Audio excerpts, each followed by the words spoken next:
कोऊ सो रंग चढ़ेगो नहीं तो कन्हैया को रंग चढ़ानो पड़ेगो। ज्ञान गुमान बढ़ेगो तो आए के गोपिन प्रेम पढ़ानो पड़ेगो। प्रेम सो पीर हिया की बढ़ेगी तो नैनन नीर बहानो पड़ेगो।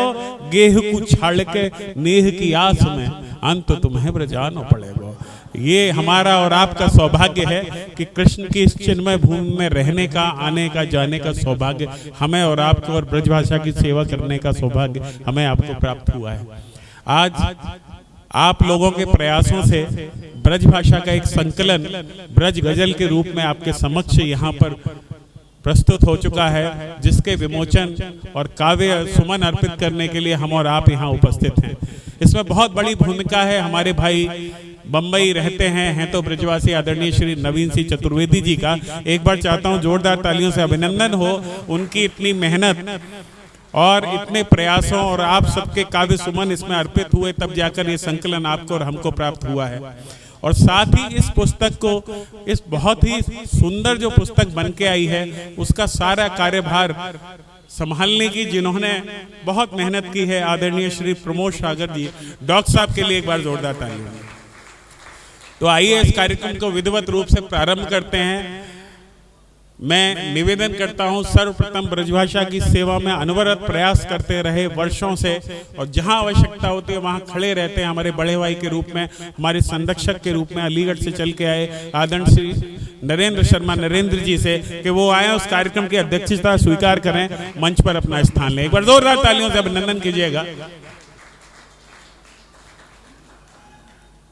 मैं निवेदन करूंगा, या कार्यक्रम के आयोजक समझो, आप संयोजक कहो या पूरी व्यवस्था के सूत्रधार कहो, श्री नवीन चतुर्वेदी वैसे तो बहुत व्यस्त रहेंगे या कार्यक्रम में, बेऊ आए और अपना स्थान ग्रहण करें। एक बार जोरदार तालियों से आप इनको स्वागत कियो, अभिनंदन करियो। और जिन्होंने या किताब को बहुत मूर्त रूप प्रदान किया है श्री प्रमोद सागर जी, डॉक्टर साहब मैं निवेदन करूं आपसे कि आप आओ और या मंच की शोभा बढ़ाओ। वैसे तो कविन में न कोई छोटा होए न कोई बड़ा होए, अपनी अपनी माँ वाणी की कृपा है जाए और भाग्य चमक जाए, वही स्तर पे हर आदमी आगे और पीछे बढ़े।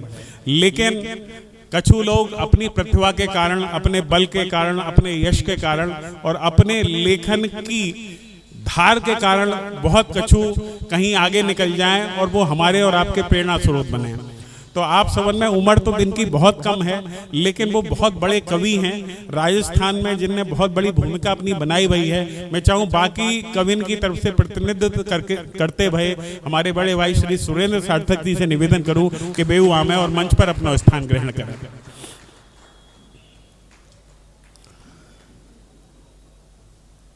यहाँ उपस्थित एक एक व्यक्ति अपने आप में अनुभव है, अनूठा है, अनुपम है और स्वयं में एक संस्था है। ये बहुत बड़ा सौभाग्य है कि ये छोटे सा जो यहाँ समूह उपस्थित है, यहाँ पे अन्य अन्य प्रदेशों से, दिल्ली से, बम्बई से, राजस्थान से, मध्य प्रदेश से लेकर के लोग आए हुए हैं। आप सभी का बहुत बहुत बहुत स्वागत है, वंदन है, अभिनंदन है। मैं निवेदन करूँगा सर्वप्रथम, हमारा ये जो विद्यालय है अपने आप में एक मंदिर है, नाम भी सरस्वती शिशु मंदिर है। हमें यहाँ पढ़ने का सौभाग्य भी प्राप्त हुआ और यहाँ की लोक संस्कृति का एक केंद्र, साहित्यिक गतिविधियों का, सांस्कृतिक गतिविधियों का एक बहुत बड़ा केंद्र ये विद्यालय रहा है। माँ वाणी जिनकी आराधना में हम और आप सब लीन हैं, मैं निवेदन करूंगा मंचस्थ अतिथियों से कि वो आए और माँ वाणी के समक्ष दीप प्रज्वलन करके यह कार्यक्रम को विधिवत रूप से प्रारंभ करें। ये आप सभी जोरदार तालीम थे। या मैं हमारे बीच हमारे विशेष अतिथि के रूप में मथुरा की प्रसिद्ध टैरो कार्ड रीडर प्रतिमा सिंह जी हैं। मैं निवेदन करूं, विनती हूं कि वो आवे और अपना हाथ लगावे। सभी एक बार जोरदार तालियों से अभिनंदन कीजिएगा।